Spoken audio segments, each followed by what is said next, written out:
Customer అనేది మనకి in అవ్వాలంటే మార్కెటింగ్ అనేది చాలా ఇంపార్టెంట్. ఈ ఇంపార్టెన్స్ ని మన స్మాల్ స్కేల్ వాళ్ళు కూడా ఇప్పుడు యూజ్ చేసుకొని మన బిజినెస్ ని గ్రో చేసుకోవడానికి మనకి దొరికిన మంచి ప్లాట్ఫామ్ వచ్చేసి సోషల్ మీడియా. పెద్ద కార్పొరేట్ కంపెనీస్ ఖర్చు పెట్టేలాగా మనం ఖర్చు పెట్టాల్సిన అవసరం లేదు. కాకుంటే కంపల్సరీ ఒక బడ్జెట్ అలొకేషన్ మన ప్రజెంటేషన్ కోసం, మన డిజిటల్ మార్కెటింగ్ కోసం అనేది ఖచ్చితంగా పెట్టుకోవాలి. ఏ చిన్న షాప్ వాళ్ళైనా సరే మంత్లీ ఒక 20,000 30,000 10,000 వాట్ ఎవర్ బడ్జెట్. నార్మల్గా ఏంటంటే పెద్ద బ్రాండ్స్ ఏదైనా సరే ఎస్టాబ్లిష్ చేసినప్పుడు ఒక 100 రూపాయలు ఉంటే బడ్జెట్, దాంట్లో 30 నుంచి 40 రూపాయలు వాళ్ళ మార్కెటింగ్కి, వాళ్ళ ప్రమోషన్స్కి, వాళ్ళ ప్రజెంటేషన్స్కి, వాళ్ళ మోడలింగ్కి ఖర్చు పెడతారు. ఈరోజు చిన్న వ్యాపారులు కానీ కొత్త బిజినెస్ స్టార్టప్లు కానీ చేసే ఒక ముఖ్యమైన మిస్టేక్ ఉంది. ఆ మిస్టేక్ ఏంటి, మొత్తం బిజినెస్కి సంబంధించిన ఆ బడ్జెట్ అలొకేషన్ ఎలా చేసుకోవాలి అనేది ఈ వీడియోలో చెప్తాను.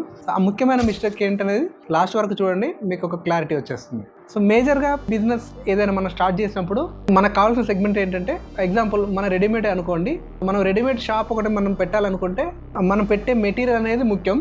అంటే మెటీరియల్ ఏం కొనాలి, దాని లోపల డిస్ప్లే ఎలా చేసుకోవాలి, దాంతోపాటు షాప్ తీసుకోవాలి, ఆ షాప్ రన్ అవ్వడానికి ఎంప్లాయీస్ని తీసుకోవాలి. సో మేజర్గా ఇవన్నీ టాస్క్లు ఉంటుంది. సో దీంట్లో బడ్జెట్ అలొకేషన్కి వచ్చినప్పుడు మనకు ఒక 10 లక్షల రూపాయలు మనం బడ్జెట్ అనుకుందాం. సో ఈ 10 లక్షల రూపాయల బడ్జెట్లో ఎగ్జాంపుల్గా ఒక 10% షాప్ రెంట్ కానీ అనుకుంటే, ఒక 30 to 40% వచ్చేసి మన షాప్ మేక్ ఓవర్ చేసుకోవడానికి కానీ, దాని లోపల ఫర్నిచర్ కానీ, వీటన్నిటికి కానీ ఉంటుంది. సో మిగతా ఏం చేస్తారంటే, ఇక మిగిలిన 40-50% ఏదైతే బ్యాలెన్స్ ఉంటుందో, టోటల్ ఎన్ని డబ్బులు అయితే ఉంటే అన్ని డబ్బులు మొత్తం తీసుకొచ్చేసి మనం మెటీరియల్ తీసుకొచ్చి పెడతారు, షాప్ ఓపెన్ చేసేస్తారు, ఖతం అయిపోయింది. సో ఈ బడ్జెట్ ఇక్కడతో కంప్లీట్ అయిపోయింది. కానీ ఈ బడ్జెట్ అంతా పెట్టినా కూడా ఈ బడ్జెట్ కి మనకు కావాల్సింది రెవెన్యూ.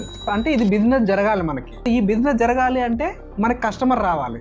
ఈ కస్టమర్ రావాలి అని అంటే కస్టమర్కి మనం తెలియాలి అంటే ఆ ప్రజెంటేషన్. సో ఆ ప్రజెంటేషన్, ఆ మార్కెటింగ్ అనేది మనకి చాలా ఇంపార్టెంట్ అయినది.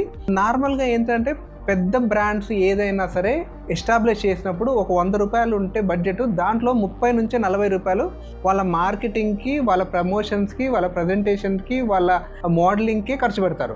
ఎందుకనంటే మనం ఐటమ్ అమ్మడం ఎంత ముఖ్యమో, ఐటమ్ మనం అమ్ముతున్నాము, ఆ ఐటమ్ పబ్లిక్కి చేరడం కూడా అంతకంటే ఎక్కువ ముఖ్యం. పబ్లిక్కి అది రీచ్ అయినప్పుడే ఆ కస్టమర్ మీ దగ్గర రావడానికి అవకాశం ఉంటుంది. కాకుంటే మనకి ఈ స్మాల్ స్కేల్ బిజినెస్లో కానీ స్టార్టప్లో కానీ మిస్ అయ్యే థింగ్ ఏదన్నమాట. ఎందుకంటే ఇది ఎవరు మనకి నేర్పరు. నువ్వు ఎంతసేపు ఉన్న మంచి ఐటమ్ పెట్టు, మంచి ఏరియాలో పెట్టు, మంచి సేల్స్ ఎగ్జిక్యూటివ్ని పెట్టు అని అంటారు. బట్ ఈ అన్ని మంచి పెడతాం, పెట్టిన కస్టమర్ అనేది మనకి ఇన్ అవ్వాలంటే మార్కెటింగ్ అనేది చాలా ఇంపార్టెంట్. ఈ ఇంపార్టెన్స్ని మన స్మాల్ స్కేల్ వాళ్ళు కూడా ఇప్పుడు యూజ్ చేసుకొని మన బిజినెస్ని గ్రో చేసుకోవడానికి మనకి దొరికిన మంచి ప్లాట్ఫామ్ వచ్చేసి సోషల్ మీడియా. ఎందుకంటే ఒకప్పుడు సోషల్ మీడియా అనేది లేదు, ఇప్పుడు మనకి చాలా ఫ్రీగా తక్కువ ప్రైస్లో మనకి అవైలబిలిటీ ఉంది. పెద్ద కార్పొరేట్ కంపెనీస్ ఖర్చు పెట్టేలాగా మనం ఖర్చు పెట్టాల్సిన అవసరం లేదు. కాకుంటే ఆ మినిమం అయినా సరే మంత్లీ ఒక 20,000 30,000 10,000 వాట్ ఎవర్ బడ్జెట్ అనేది కంపల్సరీ ఒక బడ్జెట్ అలొకేషన్ మన ప్రజెంటేషన్ కోసం, మన డిజిటల్ మార్కెటింగ్ కోసం అనేది ఖచ్చితంగా పెట్టుకోవాలి. ఏ చిన్న షాప్ వాళ్ళైనా సరే అది పెట్టినప్పుడే మన పబ్లిక్కి తెలుస్తుంది. చాలా మంది బెటర్ ఏంటంటే చాలా మంది చేస్తున్నారు, కానీ కొంతమందికి అది తెలియట్లేదు. లేదులే, మా కస్టమర్ మనం మంచి ఐటమ్ ఇస్తే ఈ కస్టమర్ పోయి ఇంకోటి చెప్తాడు, మౌత్ టాక్ తోటి వచ్చేస్తుంది, లేకుంటే 4 రోజులు పోతే కస్టమర్లకు తెలుస్తుంది అనేది చాలా ప్రాపగండాలో ఉంటున్నారు. అది ఒకప్పుడు జరిగేది, బట్ ఇప్పుడు అలా కాదు. చాలా కాంపిటీషన్ అనేది ఈరోజు మార్కెట్లో ఉంది. ఆ కాంపిటీషన్ మనం బీట్ చేయాలంటే ఖచ్చితంగా మనం మార్కెట్లోకి వెళ్ళి తీరాలి. ప్రతి కస్టమర్ని తలుపు తట్టాలి through social media or whatever digital marketing through. ఎప్పుడు కొత్త కస్టమర్ని ఎట్లా ఇన్ చేయాలనే థాట్ మీదనే మనం వర్క్ చేయాలి. కాబట్టి డెఫినెట్లీగా మీ బిజినెస్ కూడా మార్కెటింగ్ బడ్జెట్ అనేది ఖచ్చితంగా అలొకేట్ చేసుకోండి. ఏంటంటే బిజినెస్లో ఉన్నప్పుడు మనం అందరం ఐడియాస్ షేర్ చేసుకుంటే మనం టుగెదర్ గ్రో అవడానికి ఒక అవకాశం ఉంటుంది.